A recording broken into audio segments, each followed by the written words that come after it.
class, and so we just put all this together today because I just want to make sure everyone really understands wholesaling.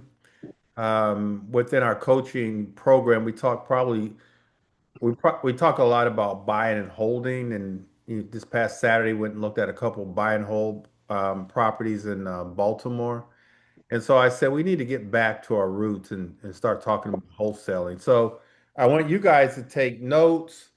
I will only be on for about 30 minutes, 45 minutes. This is being recorded, so you'll get the recording. It will be on my YouTube channel, and we will email it out as well. But I want you guys to ask a lot of questions. And so I want you guys to clearly understand what wholesaling real estate is. And so tonight I'm going to go over how to consistently find motivated sellers. And that's first because that's the most important part of wholesaling. You got to find deals. And the wholesaler that can find the most deals is going to make the most money. And so you've got to get good at finding deals consistently. And so they call it wholesaling, which is simply finding a deal, putting it under contract, and then assigning that contract to what we call a cash buyer, a cash buyer who's going to close on it. When we're wholesaling, we're not buying properties, we're assigning contracts. But a wholesaler has to be good at marketing, at lead generation. And so we'll spend some time talking about that. We'll talk about negotiation, building a cash buyers list, and then scaling your wholesaling business. Like we have a wholesale business in my office where I have two virtual assistants that call every single day. My brother Keith is kind of in charge of the whole operation. We use a lot of sales funnels and lots of marketing tools, CRMs. We've got sales scripts, got a big old list of cash buyers, including Investor Lift, which I'll talk about Investor Lift in a minute. But it's a big database of cash buyers. And so we have all of those things. And so we'll talk about it. And then we'll even talk today about a little bit about AI and what role AI plays in wholesaling. And so again, this is for you guys. We just put together this class. If you have any questions, please do not hesitate to ask. All right. Um, why investors love wholesaling? And so we love wholesaling because it's low startup costs. And so I like to say it takes little to no money to get started wholesaling, but in reality, it takes some money because you got to spend some money on marketing. I don't want to mislead you and say you don't have to spend any money. The investor that can make the most money, I mean, that can spend the most money in the right places is going to be able to generate the leads. Now, I'll go over different marketing strategies where you don't spend any money, but it's a business. Like you can really turn it into a business. And so with any business, you're going to have to spend some money on marketing. As a wholesaler, we're really not dealing with contractors, no rental management. It is fast cash. We can close within 2 weeks. Generally, wholesaling, you're closing within 2 weeks to 2 to 4 weeks. And then you can really learn the business without owning properties. One wholesale deal can generate we've got between ten and $50,000 in assignment fees. When we're looking at anything over, let's say $30,000, it's probably a probate deal. And so on probate deals, you can wholesale one of those. A lot of us have and make over $100,000 on a probate deal wholesaling real estate. But generally speaking, if you're wholesaling a property, let's say in Baltimore, you're going to make around $10,000. In DC, you're going to make around $20,000. In Prince George's County, you're going to make around maybe on average around 15,000. And so you can make some pretty good money. And what you want to do is set a goal with wholesaling. You want to try to build a business where you're wholesaling at least one property a month. And that takes a lot of consistency with marketing. Marketing is the key. You got to find deals, primarily off-market deals. Um, and here's the other thing, you guys, if you're taking notes, please write this down. You've got to do a lot of follow-up. A lot of follow-up. We like to say that the fortune is in the follow-up. You've got to do a lot of follow-up with your leads.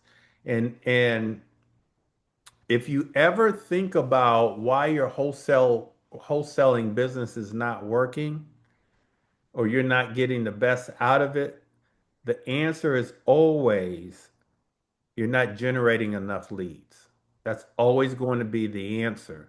I get tons and tons and tons of calls with that question. I'm not making any money wholesaling. You're not generating enough leads. So you've got to generate a lot of leads, you guys. It's a numbers game. All right. The simple formula. We got to find a seller, a motivated seller. We've got to put them under contract. And then we find a buyer, an end buyer, or we call them a cash buyer. And then we assign a contract to the cash buyer, and then we collect a fee. Now, wholesaling, there's two contracts. There's the purchase and sales agreement. That's between you and the motivated seller.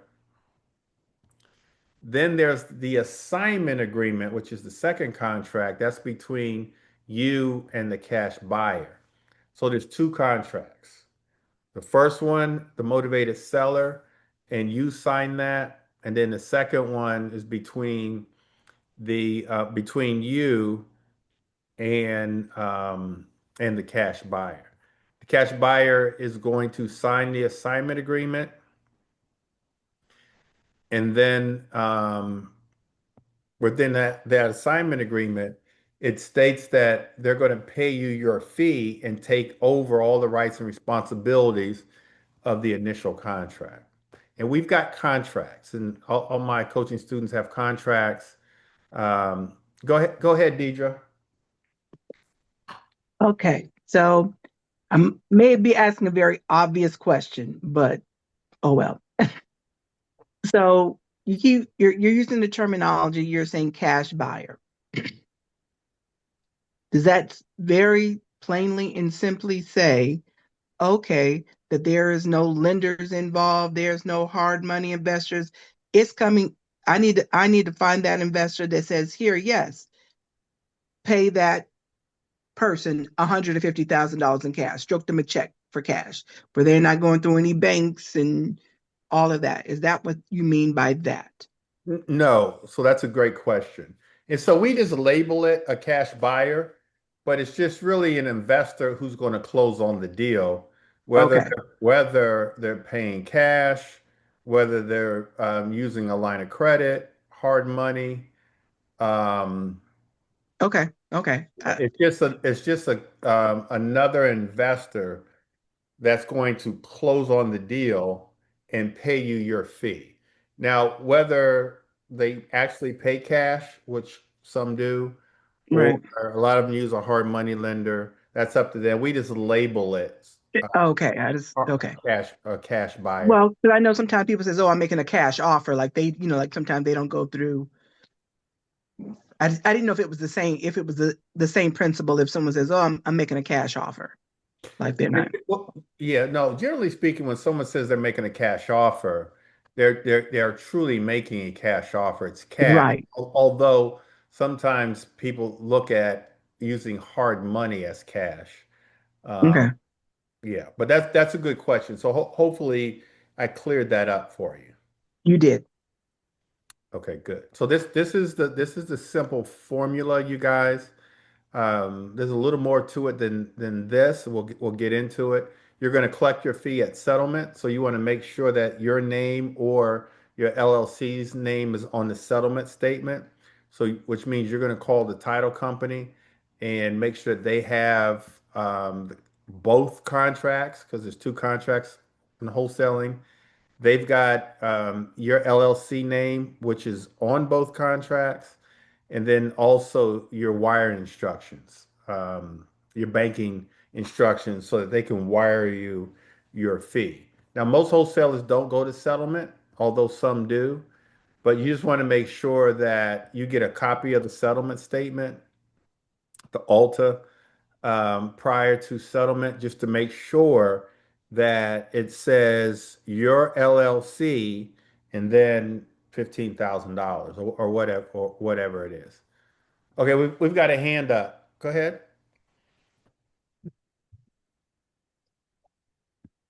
Go ahead. You have a question? Someone put their hand up, but it says iPhone, so I don't know your name. I don't know how to put my hand up. Can you hear me, Ray? Yeah, go ahead.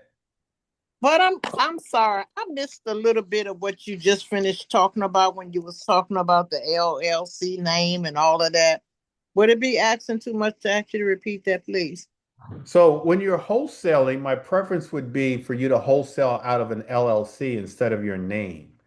And so you create an LLC, although you don't necessarily have to, it's just safer to as an investor to invest with an LLC. And so you're just simply, let's say, your LLC is Corbett Buys Houses LLC. You just want to make sure that when you're wholesaling, the title company has your name as it appears on the contract.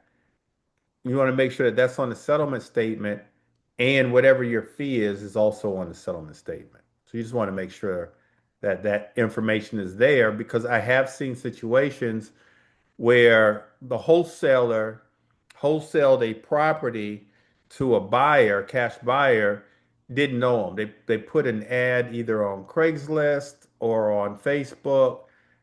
Cash buyer responded. Long story short, cash buyer didn't put the wholesaler's name on the settlement statement, and they never got paid. And so you just want to make sure that that doesn't happen to you. So as a wholesaler, you want to make sure that you control the whole deal, and preferably closing at a title company that you're familiar with, and then making sure that your name and your fee is on this settlement statement. All right, what makes someone a motivated seller? So here are the people that we're looking to market to. We're looking to market to divorcees, probate. Probate is a big one. So when one passes away, there's an estate that's opened at the probate office. And now the baby boomers are passing away. 80% of the baby boomers are dying owning real estate, owning real property. And of that 80%, 70% of them own the property free and clear. And so that's why the wholesale fees on probate deals are really, really high. I mean, like I said, it's not uncommon to get a six-figure wholesale fee on a probate deal. But generally you're getting 30,000, 40,000, 50,000, because the Gen Xers and the millennials, they're the ones who are the executors of the estate, so the personal representatives. Um, to be blunt, they're dead broke. The baby boomers they're the richest generation, and so they're selling these properties and they're selling them fast. And they're selling them for pennies on a dollar. So we have a lot of wholesalers that all they do is work probates. They go down to the probate office. There's a few different sites online where you can get probate deals. Actually, on PropWire and PropStream.com, you can get a list of probate and work the probate. Now, so for the personal representative, those are the ones that you've got to contact. Their information is public. So because it's public, because um, when they go through the filings at the probate office, they have to leave their name, number, and sometimes their email address, just in case there's some creditors um, that the deceased owes. But we use that information to call them or send them letters, postcards to see if they might be interested in selling. Um, Gray, Yes. when I went with that guy down to get the title of the house in his name, was that the probate office? Yeah. So when I was there, it seemed like it wasn't easy to get to certain departments because you had to be. It seemed like I remember they had to let you go through certain part. No, it wasn't that. No, I forget. They did have to let you. You did have to go to different levels, but you Yeah, the only. probate, if you went, oh, you went in DC. Yeah, I'm just trying to picture it in DC. because Uh, first come in, you oh, have yeah, to. yeah, it's in the same office. It's in the same office in DC. In Prince George's County, it's not. It's two different rooms. But in DC, it's in the same, the information is in the same room that you file the paperwork. But they didn't allow us to go. It was if we went anywhere other than in the hallways, we had to have um what did they do? They had to let us take a number and speak to somebody. Yeah, It's, that was different. We'll talk offline. That's different. oh, okay. If you're filing for probate, so what you did was you were there with the motivated seller to file the paperwork to open up an estate. You wasn't there in the capacity of an investor, where you're going to go sit down at a terminal and you're going to find all the filings for the last week. You were there with a particular seller to actually open up an estate. So that's different from what I'm talking about. Okay, I got you. All right, so we're looking at foreclosures, pre-foreclosures. Pre-foreclosures, you can find a list of pre-foreclosures on PropWire. Maybe I'll do a demo if we have time on PropWire, PropStream. Vacant properties, abandoned properties, absentee owners. And so those are people that we also market to. My favorite list is out-of-state absentee owners. And I'll show you, I will do a demo. Let me write it down on PropWire just to show you. Actually, I pulled a list today. Tired landlords sell their houses between 4 and 5 years. They're tired of the four T's. Somebody tell me, what are the four T's? What are the four T's? Landlords they're tired. They sell their properties every 4 to 5 years. What are the four T's? Why are they tired? Come on, some of my coaching students are on here. Toilet, Taxes, tenants, Say it again. tenants, toilets. What's the other one? Tenants, toilets, Termites, taxes. termites, termites, and turnover. Tired of all the turnover. all the turnover. Yeah, I should know it. You should know that. You get a lot of turnover. Termites and turnovers. And so landlords get tired of the four T's, and so they sell their properties every 4 to 5 years. They buy the properties with equity. In the 4 to 5 years, they're gaining equity through appreciation, and they make for great deals. And so I actually pulled a list, a Baltimore list today, of I think it was 3 different zip codes of out-of-state absentee owners. And we uploaded that list into a dialer, and we're getting our virtual assistants to call that list. Inherited homes, people inherit homes, financial hardship, major repairs, code violations. These are the motivated sellers that we've got to market to. We've got to market to. So that's our targeted audience. Now, the best places to find wholesale deals, absentee owners, I just talked about that. You can go driving for dollars. Auctions, which I don't see on here, but a lot of our investors buy properties at the auctions. Vacant properties, probate, we've already talked to, tax delinquent properties. And so DC, I don't know if all of you guys know this. Kenny, I don't know if you know this or not, but the auction was supposed to be today. What's today's date? Was supposed to be today, but they delayed it until next month, which they've never done. Oh, So the tax delinquent auction in DC is now is delayed 30 days. And I, so I, go ahead. I wonder if is it too late to register since they delayed it? No, no, it's not too late. Okay, great. Yeah, they delayed it. Something happened. I want to say something happened with the soft with the technology, the software. Okay. Yeah. So they delayed it 30 days. And so I mention it because you can get great deals. And a lot of investors go to the auction, bid on the properties. If they win, they've got to go through a 6 month redemption period where the owner has 6 months to redeem. If they don't redeem, that you have the property, you've got to foreclose on the owner first. This is in DC.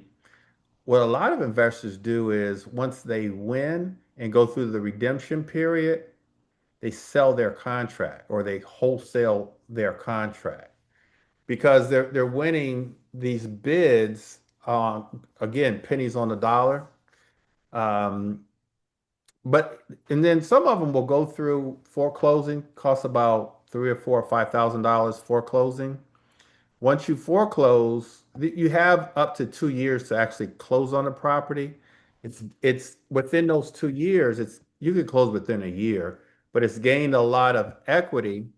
And since it's at the tax foreclosure auction, you're buying it for, I'll say, anywhere between 30 to 50 cents on the dollar. You've got a lot of money in there. You've got a big spread. And so what a lot of people do is they'll just wholesale their deal instead of actually closing on it. And so you can actually get a lot of great deals whether you wholesale these properties, buy and hold these properties, flip these properties, the tax delinquent properties, tax foreclosure auctions. And we've done tours on these. We did a tour a couple weeks ago in DC last month, and well, in May, actually, we did one in Baltimore. But you can get great deals there. Pre-foreclosures, we do a lot with pre-foreclosures. That's my second favorite list. And you can get a list of pre-foreclosures, evictions, code violations, estate sales, and in the MLS, expired listings. And so we're looking to put together a marketing strategy to market this way or yeah, this way. All right, so we've got a Hey, couple. hey, Greg, Yeah, the list for the tax lien, is that online? it is online. But the way DC has it, it's hard to read. So if you just text me your favorite zip code, I've done this for our platinum coaching students. If you text me your favorite zip code, I'll send you the list um, for that zip code. Okay. Do we have another question? Greg, can you hear me? Yes. It's Sherry. I finally figured out how to unmute my phone. Way to go, Sherry. Can you just, I just noticed I just start seeing expired listings. Can you go in a little bit in depth, a little bit more detail? Because I can see it was up there. Is it because it's like 200 days been on the MLS listing, or is it a good deal to still, try to move or sell or see if it's a So good so wholesale sale? so it's a listing that's put on the MLS by a real estate agent. Every listing has a expiration date. And so most agents will list the property for 6 months, I encourage my agents to list for a year, but whether you list for 6 months or a year, it's going to expire. Now, 80% of the time when um, it expires because it's listed too high, price is too high. 80% of the time, the agent has probably told the seller that you need to lower the price. They probably tried to lower the price a couple times, but didn't lower it enough. So these make for good opportunities for investors to and call, or what I used to do years ago was send out postcards to see if they might be interested in a cash offer if you're an investor, and get them to come down even lower, especially if it's a house that needs a lot of work. So expired listings, a lot of investors go after expired listings. A lot of real estate agents go after expired listings to get the listing instead of buying the property. But they're great opportunities. If you're focused on an area, and as a wholesaler, my preference would be for you guys to focus on one area, be it a zip code, be it a subdivision, just one area. Um, know that area, know what the after repair values are for that area, know what generally the rehab costs are for that area, sales prices are, and so, for example, you, Sherry, whatever your target is, I would look for expired listings in that area, and then skip trace to get the owner's number, and then call them and see if they're interested in selling. But that's what an expired listing is. Okay, thank you. All right, we know what driving for dollars is. When I first started investing, I would drive for dollars. I keep my antennas up now anyway. If I see a house that looks, the grass is overgrown, board up, broken gutters, peeling paint, mail piling up, violation stickers on the door, we want to write down the address and do a process called skip trace to get the phone number to call. It's a great way of finding deals. One of my agents, who's an investor, Steve Queen, he actually closed on one not too long ago, driving for dollars. And then Dana, a lot of you guys know Dana. He's been in my coaching program for about 4 or 5 years. He does HVAC and plumbing full time. And throughout the day, every day, when he's going to each job, he's got his antennas up and he's looking for properties that look to be vacant or abandoned. He's wholesaled me a property in Landover, Maryland, about 4 or 5 years ago that I still own. I paid him a wholesale fee, and I've been renting that property out, Section 8, ever since. He's wholesaled a few of those. He's bought and held a few of those. He does a lot in Capitol Heights. He's built a pretty good investment business as a part-time gig, and his number one marketing source is driving for dollars. Hey, Gregory, Yes, that's how I found my house like 7 years ago in Crofton. is that Uh, right? I drove for about 5 months because we were in an apartment and, the kids were getting older and they were making, people coming knocking on the door. So at that time, we really couldn't afford to live in Crofton. So what I decided to do was I was going to go and find a house that was a probate and buy the house. So I'll be driving sometimes 10, 11, 12, 1 in the morning to see, if a house had no lights or vacant, but I drove till I found it. So I did find it. When I did find one, had a truck in the front yard. So I monitored that house about a month. So I just rolled by, rolled by, rolled by. It was a probate. So one day I rolled by and there was a group of people there. There was an attorney there. So I got out the car, I ran, and it's a true story. I was going in the house without their permission. And the lawyer was like, "What are you doing?" I said, "This is my house." I said, "I've been looking for this house for months, and I'm gonna buy this house." So, so he said, "Wait, just give me information. I'll give you a call." Well, it did hit the market, but it hit at a really good price. So within 30 minutes, I had them an offer, and the people who was the executors, they were in California.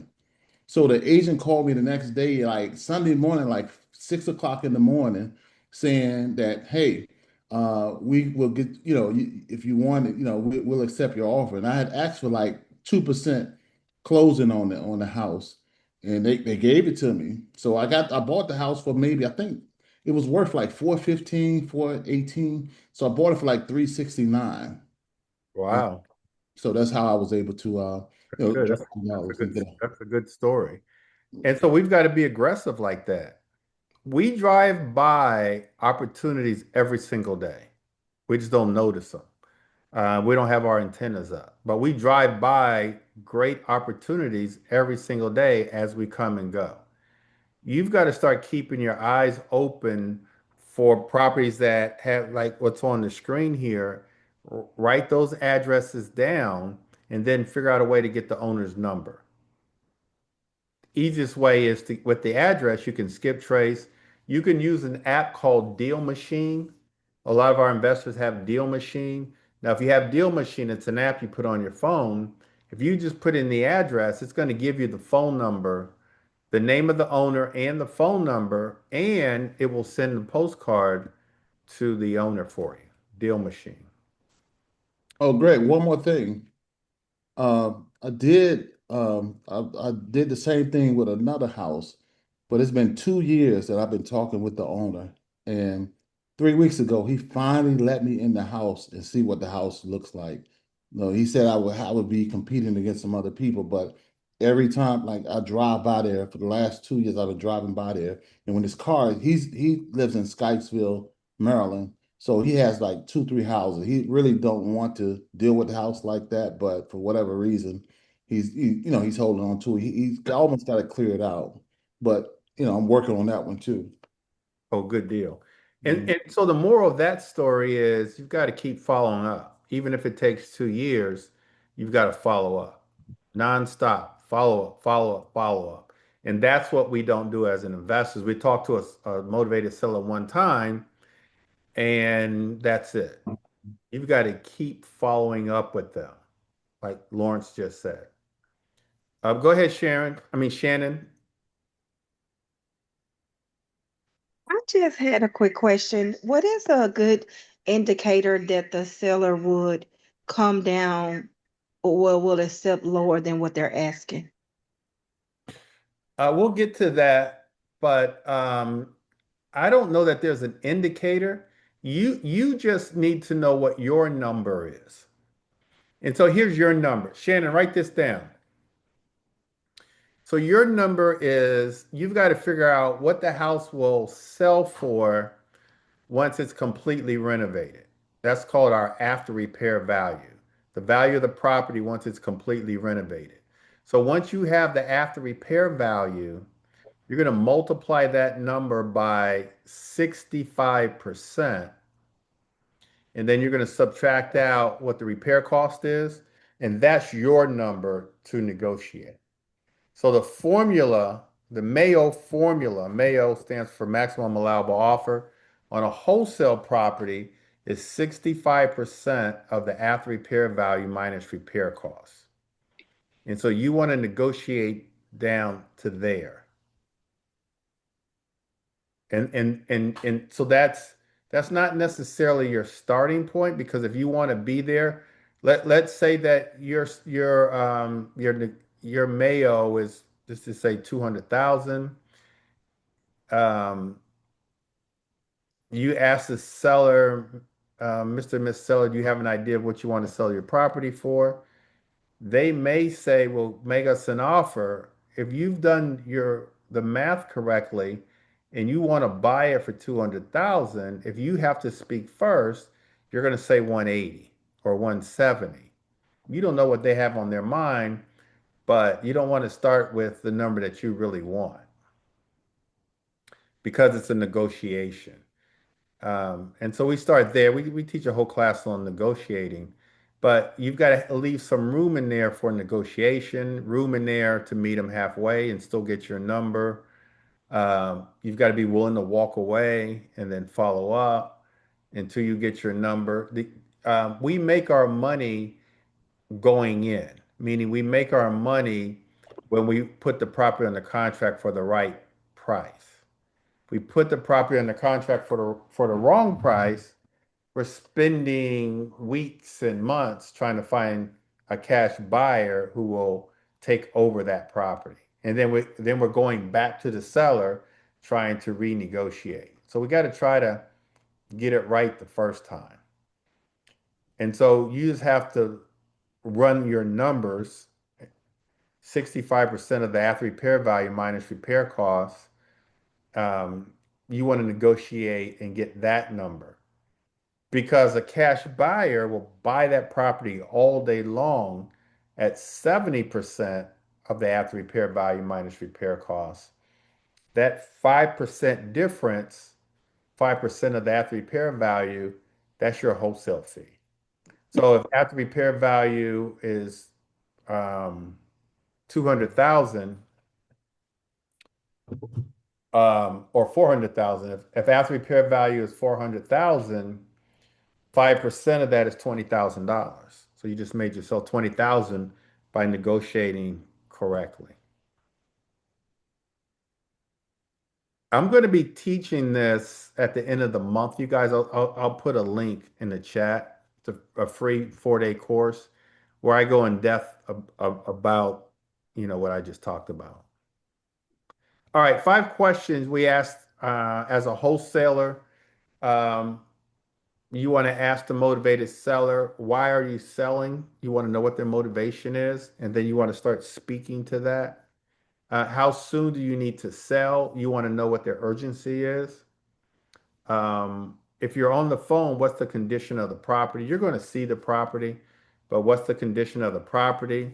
What do you owe? You want to figure out whether it's a short sale, pre-foreclosure. How much room they have for negotiation. So you want to know how much they owe and what price would make this work for you. You want to ask that question just to see how close you are to a deal, how much you need to negotiate. So these are some of the 5 questions. There's more questions. How many bedrooms? How many bathrooms? What's your mortgage balance? What's your mortgage payment? You want to ask those questions to see if you could do some creative financing. And so there's more questions, but we want to start off with these questions right here. Advanced negotiation. Don't sell, we solve problems. Ask, what would make this an easy decision for you? Listen more than talk. People sell because of a problem, not properties. Nobody wants to sell their property. Most people that we talk to who are motivated to sell, they don't want to sell. They have to sell for one reason or another. And so you want to ask the questions to see what the problem is and then help them solve that problem. In most cases, they're behind in their mortgage. A lot of cases, they're behind in the mortgage, or the house needs a lot of repair. They don't have the money for that. People sell their properties. Investors sell their properties, like we said earlier, because they're tired of being a landlord, especially if they're absentee. I had a property in Baltimore a few years ago where a lady called me to buy the property. I'm thinking that I was going to make an offer around 50,000 was going to be my offer. There's a property in the Brooklyn area of Baltimore. In my mind, I'm seeing the property, run the comps. She was an absentee owner. She came in town, met me there. It was a 4-bedroom. She had tenants in there. She was just tired of being a landlord. My number was 50. I said, ma'am, do you have an idea of how much you want to sell the property for? She said 30. And in my mind, I'm like, damn, I'm good at 50. She said 30. So somebody tell me what I said. Somebody unmute yourself. Tell me what I said. Talk to me. Someone tell me what I said. 40. 25. 25. 25. I said 25. I said What do 20. you want to say? I said 25. 20,000. Oh, I said 25. And we agreed on 25. That was cool though. I didn't show, oh wow. I was cool. I was like, she said 30. And I said, okay, I was thinking 25. Even though in my mind, I'm like, I'm Really? ecstatic. So I said 25 because if I would have agreed to her number, 30, would that have been a good deal for me? Yes. Wow, I left money on the table.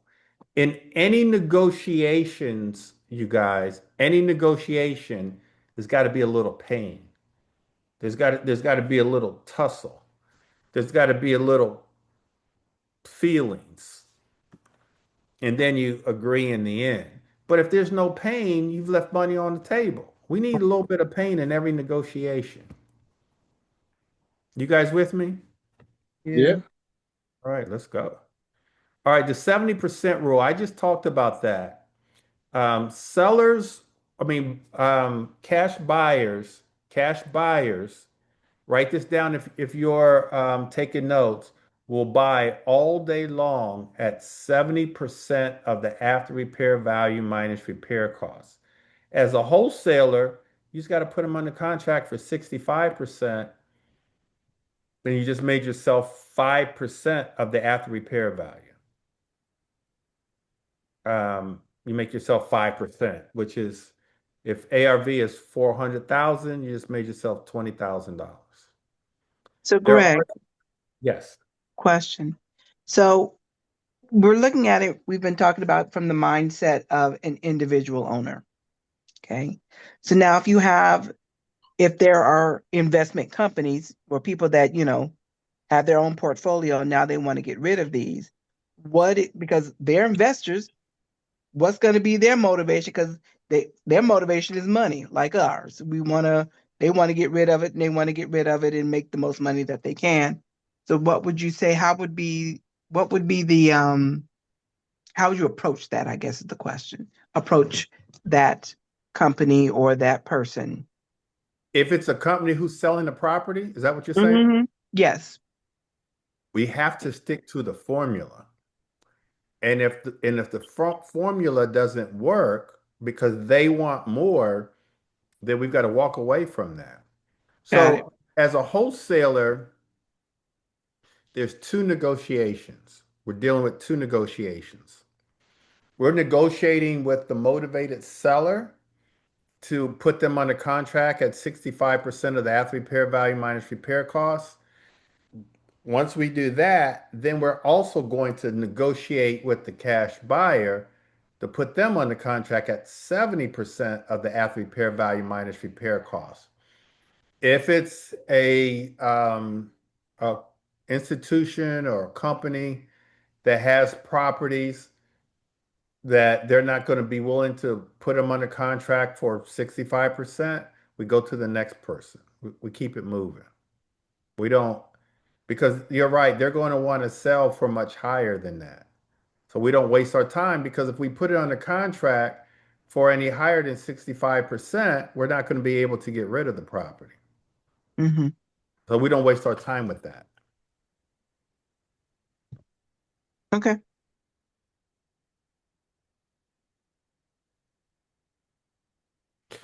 All right. So I'm not going to spend a lot of time on creative financing, but just know what these terms mean. So subject to means, and again, at the end of this month, I think it's the 27th of July, I'm teaching a free 4-day course where I'm going to go over these terms at length. But subject to simply means that one has a mortgage on the property and you're going to take over the mortgage. The mortgage is going to stay in their name. You're going to buy the house. put in your name, the mortgage stays in their name.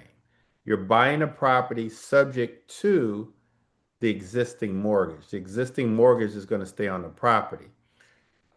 We buy these properties in situations where it's a motivated seller and they've got like a 2% interest rate or 3% interest rate or 4% interest rate. They bought their properties, I'll say before 2022, where interest rates were lower. And so instead of us going out as investors, buying a property, holding a property, getting a 7 or 8% interest rate today, we take over their 2% or 3%. We leave the mortgage in their name. We still need to make sure that the numbers work. We still want to have equity. We still want to have cash flow, but we're buying a property and leaving the existing mortgage on the property. Seller financing is when an owner doesn't have a mortgage on the property. They don't have a mortgage. That's why one of the questions needs to be how much do you owe on the house? How much do you owe on the mortgage? They say I own the property free and clear. Then we ask them to be the bank instead of us going to a hard money lender or a traditional lender. We let them be the bank, let them hold the financing. That's seller financing. Lease options. I love lease options. You can buy a property, but you're going to lease it first for 2 to 3 years. You're going to lease it. So you're going to control the property. And then you're going to um, sublease the property. You're going to lease the property. You're going to lock into the sales price, and then you're going to put a clause in there where you can sublet the property.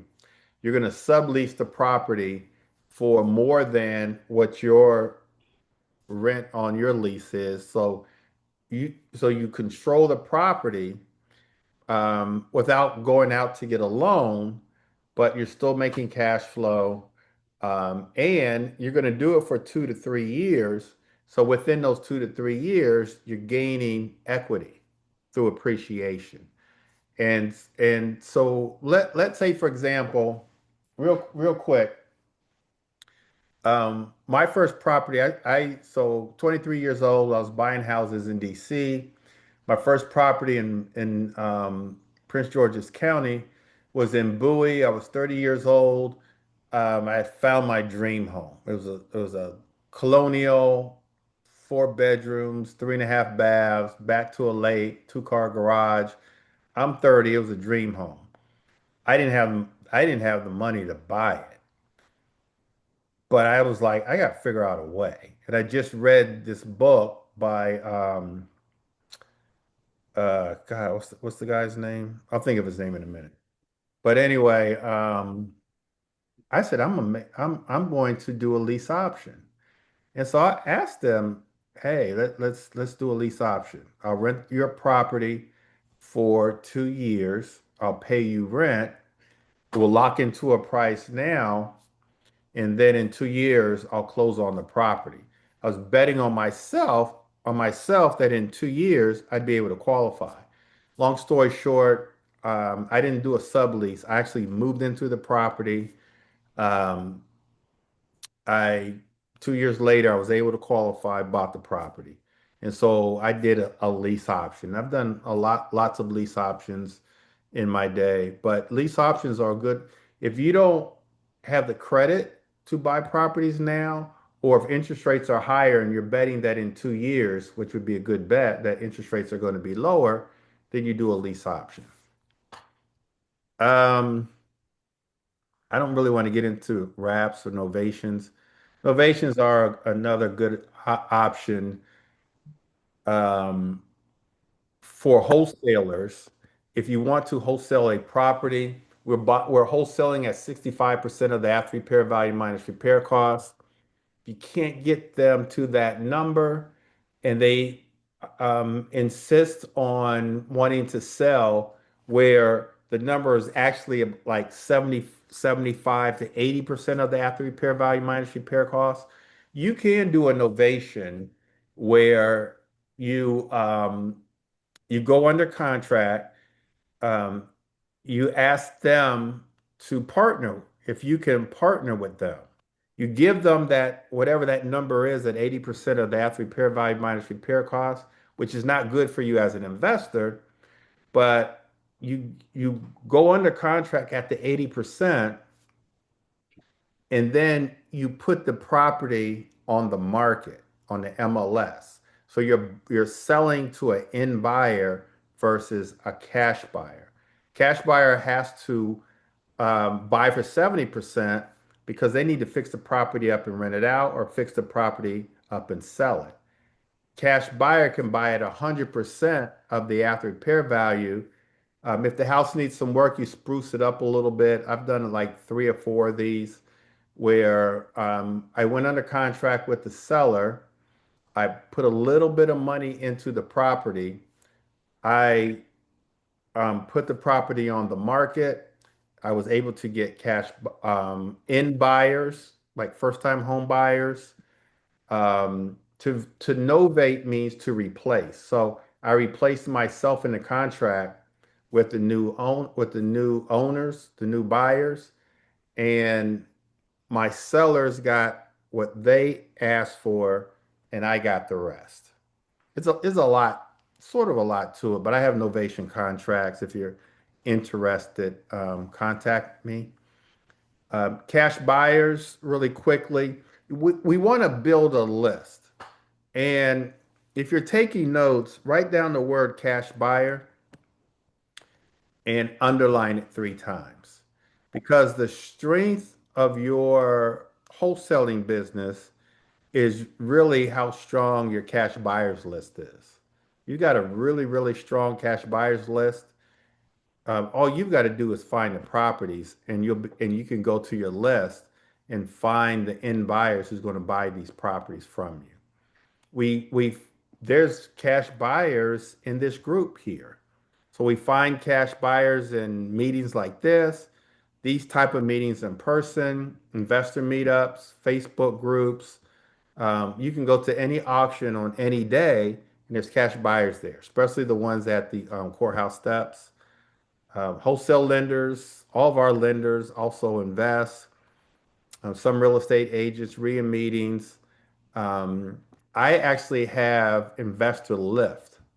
It's a platform called Investor Lift that if you gave me a property that you wanted to wholesale, all I have to do is go into Investor Lift, put in the address, and that software that has some AI tools will give me all the cash buyers who bought properties as investment properties around that particular property, let's say for a 60-mile radius, their name, their number, and you can market to those people. That's Investor Lift. So I pay for that. And so if you ever have a problem wholesaling a property, just let me know and we can wholesale it together. I'll find a cash buyer. But you've got to build a strong cash buyers list. Um, and you've got to build it consistently. And you've got to go out and find these cash buyers. If you were to go to alexcooper.com, they've got um, auctions every day in different jurisdictions, every day of the week. And so you just go there. Let's say that you want to wholesale properties in Prince George's County, Maryland. I think it's generally on Tuesdays. They're in front of the courthouse steps. You just need to go and show up, pass out your business cards, take a notepad, and write down names and numbers. I'm a wholesaler. I see you're here to bid on properties. You're a cash buyer. Um, I want to know if I find a property, would you be interested in buying? They'll say yes. You write down their name and number. You're starting to build a cash buyers list. RIA meetings, meetups. I have a meetup. Um, I have a coaching program, and so I would prefer you not to market your deals like on Facebook because you're really dealing with people that you don't know, and we've run into problems with that. All right, marketing your deals. How are you going to market your deals? Like I said, I have investor lift. You could do email blast to your investor database. You can put it on Instagram, WhatsApp groups. There's a number of different ways. I would focus on finding deals. The easy part, if the numbers work, if the numbers are right, the easy part is to unload it. You can use AI. You can get AI to write cold calling scripts, create direct mail, write follow-up text. You can even get AI, and I've demoed this a number of times. I don't have time to do it today, but I know like D and a few others might have issues with the mail formula. You can ask ChatGPT to do the mail formula for you.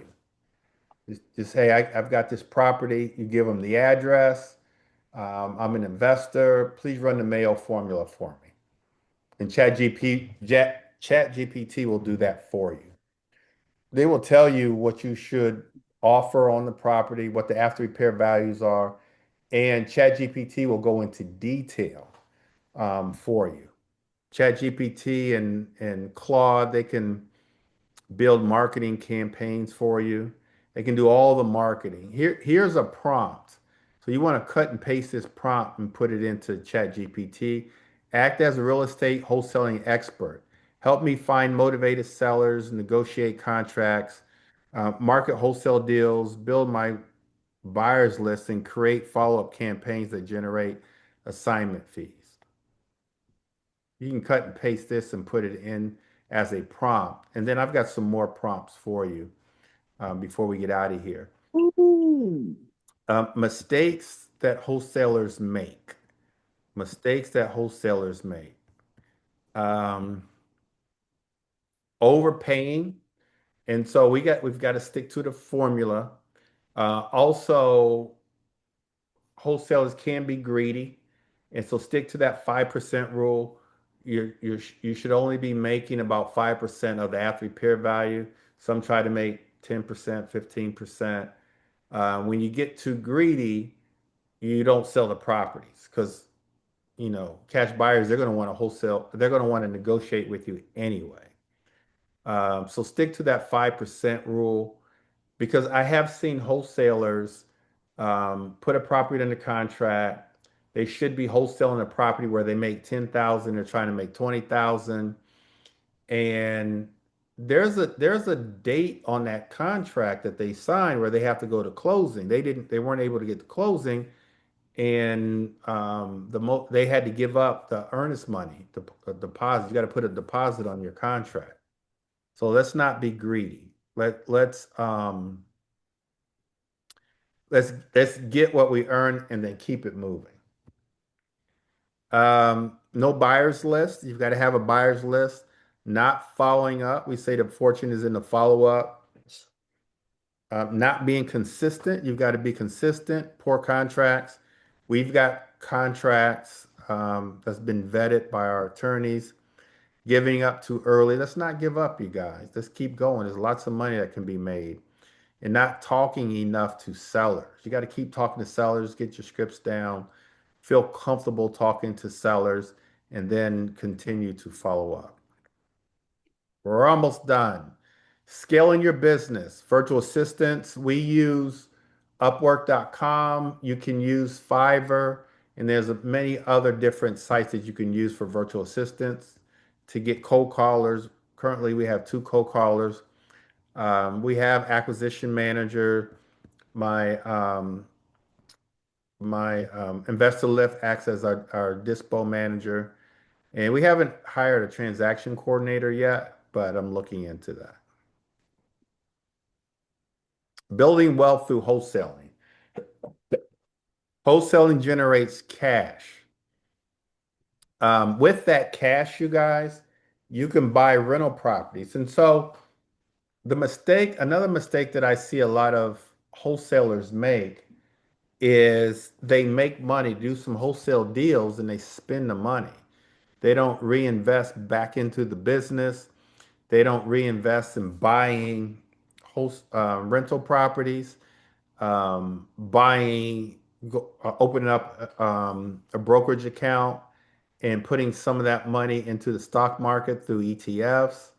Um, Wholesaling real estate, you guys, on its surface is active income.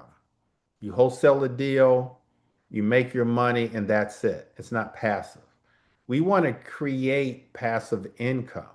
And so we've got to take our money through wholesaling and put it into assets that's going to create passive income. And that's rental properties. Buy a rental property one time, you can make money for the rest of your life on there. Same with the stock market. Same with businesses, putting money into either a wholesale business or any other type of business, whether you're doing it full time or part time, apartment buildings. And so let's get smart about it, you guys. We're not wholesaling properties to pay off bills or wholesaling properties to buy a car. We're wholesaling properties and we're taking that cash and we're reinvesting that money into assets that's going to bring us passive income.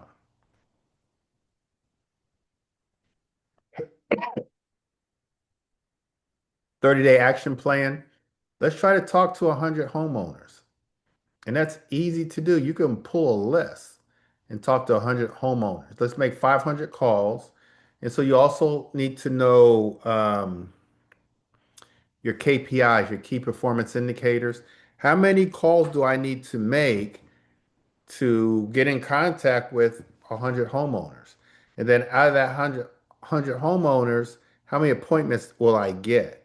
And then out of those appointments, how many deals am I going to close?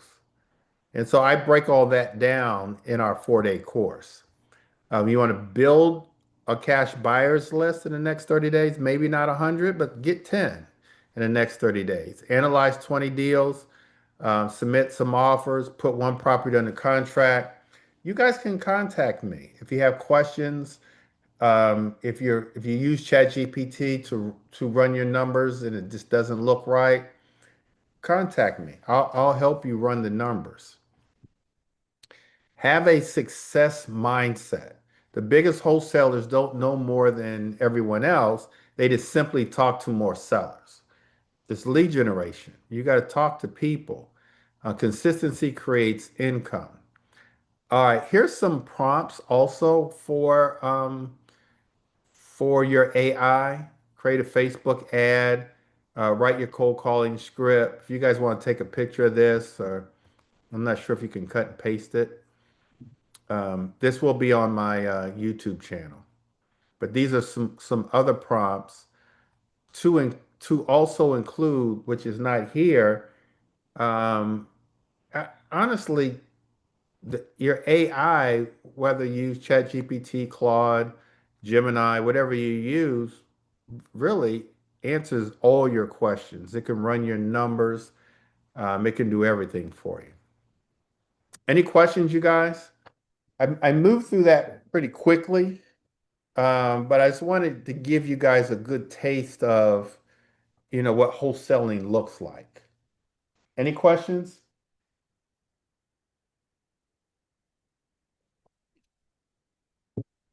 Are you telling me that I did such a wonderful job that you don't have any questions for me? That is correct. But no, but Surely somebody has a question for me. no, what you brought to my attention, Greg, I wasn't even thinking about it. I was so busy trying to find someone to help me with this class. And I didn't think about getting an account opened up with my LLC. Now, I don't want you, Sherry, to go out and get an LLC right now. I already have it. Oh, you already have it? Okay. Yeah. Okay.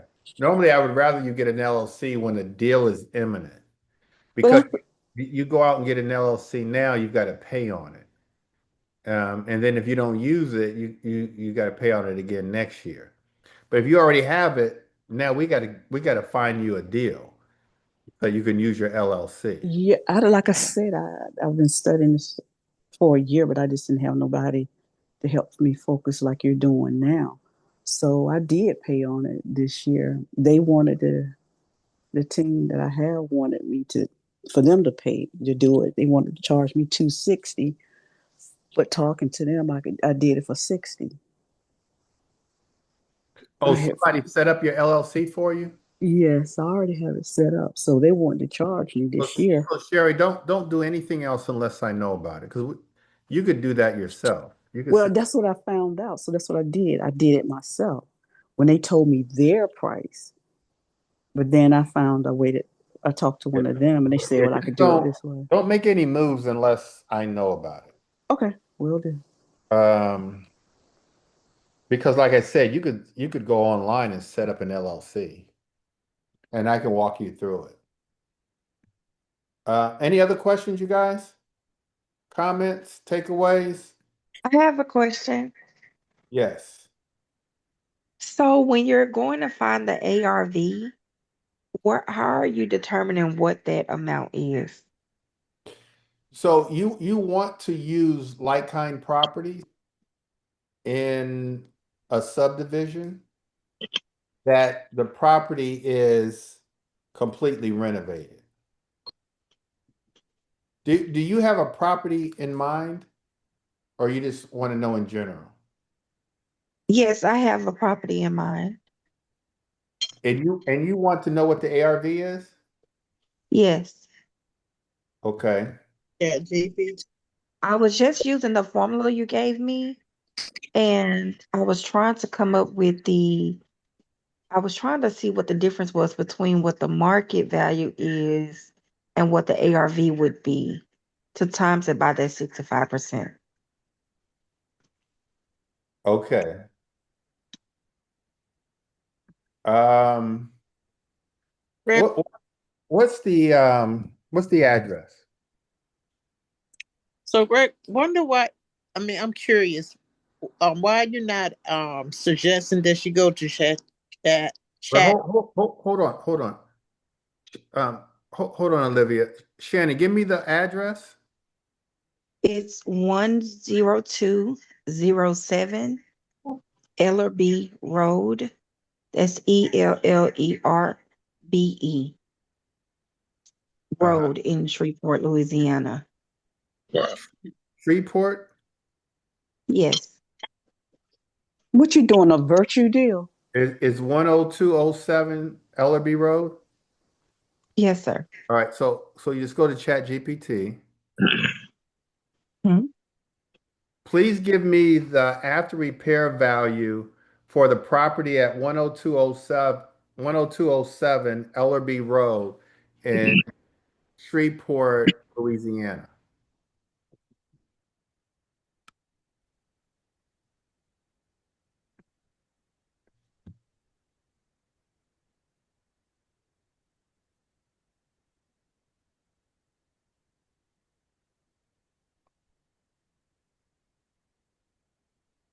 Let's see what it says. I want to make sure. Uh, is this it? Is this the address and the zip code? I'm trying to see it. It's really small on my screen. Yeah, Yeah, Chat GPT is just it saying. says 10277. It's 10207 Ellaby Road. But that is the 10207. yes. Oh, let me just say.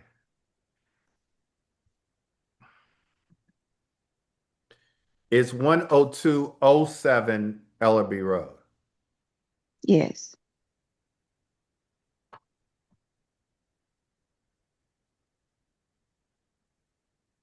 Are you sure that's the address?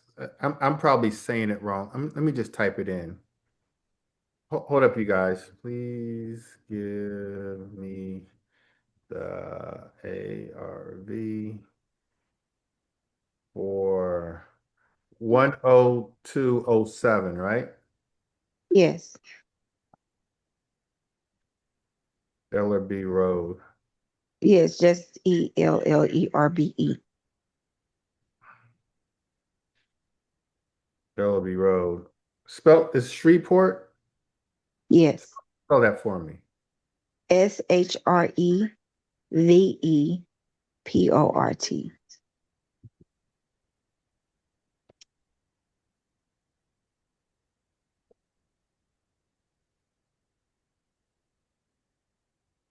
Okay.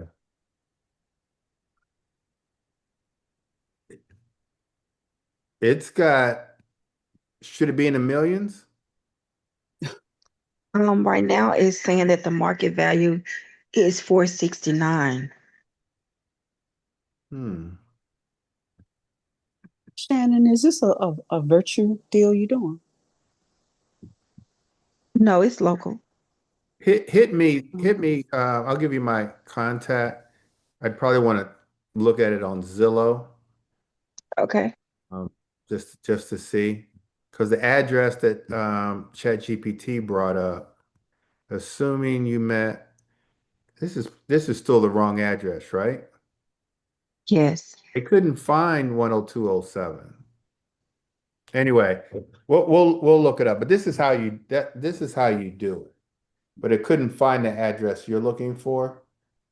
But I anyway, wish I could send you the link I'm looking at right now because I have it pulled up on my computer.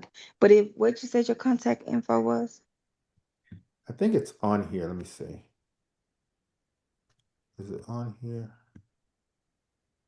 I'm gonna put in the chat. Let's see, where's the chat? I'm going to put in the chat my scheduler.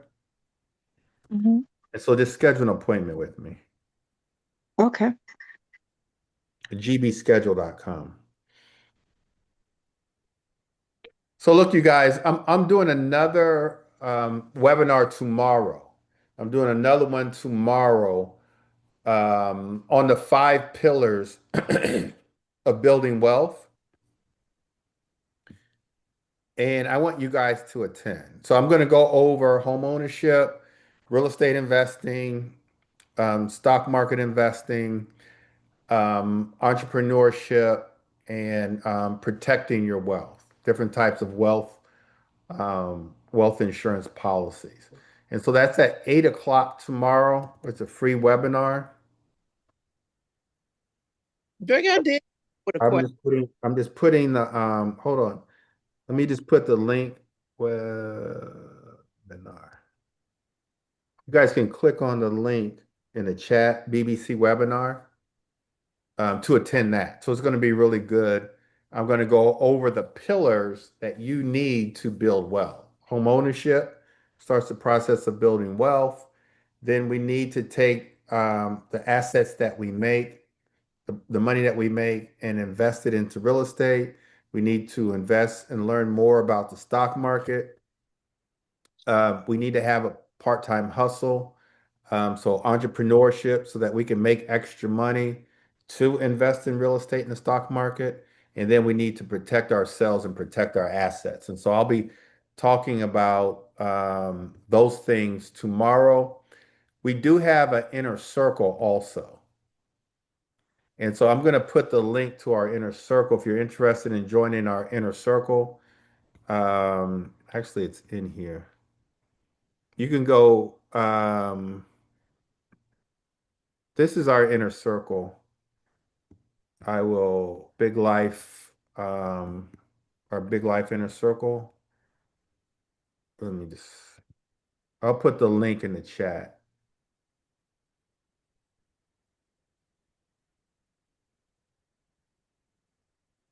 If you want to take a look at this and then join our inner circle where we meet live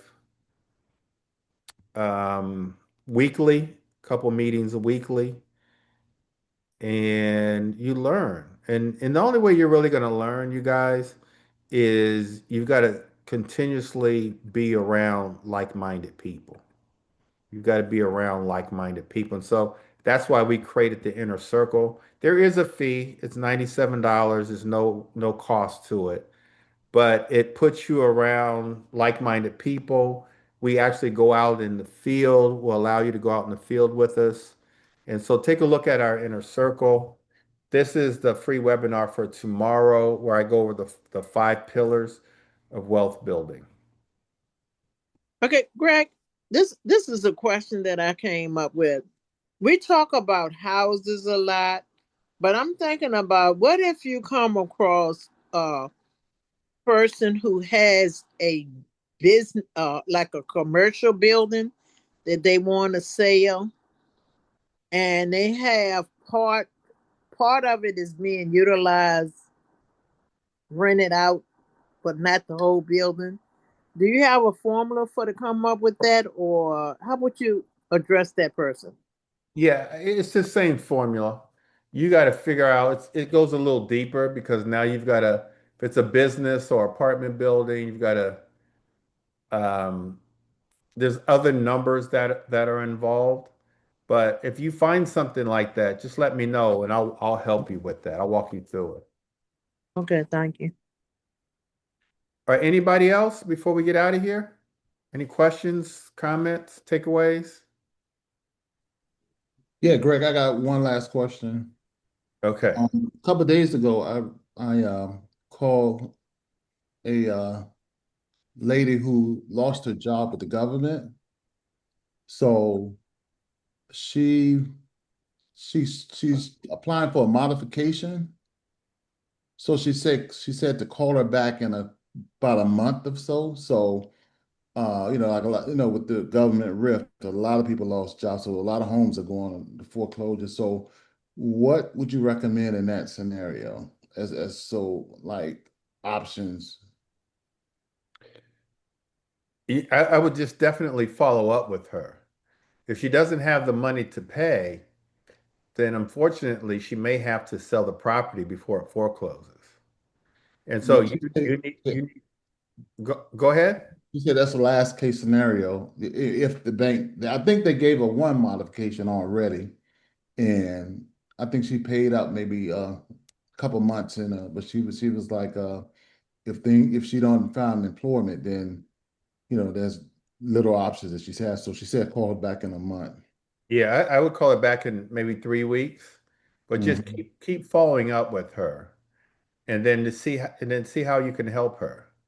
Um, one of our biggest fears is not having shelter, and so one way that you could help her if she's going to lose her house is help her find another property to move to, and write a letter to the landlord to say she got riffed, and because of that, she may have some challenges on her credit.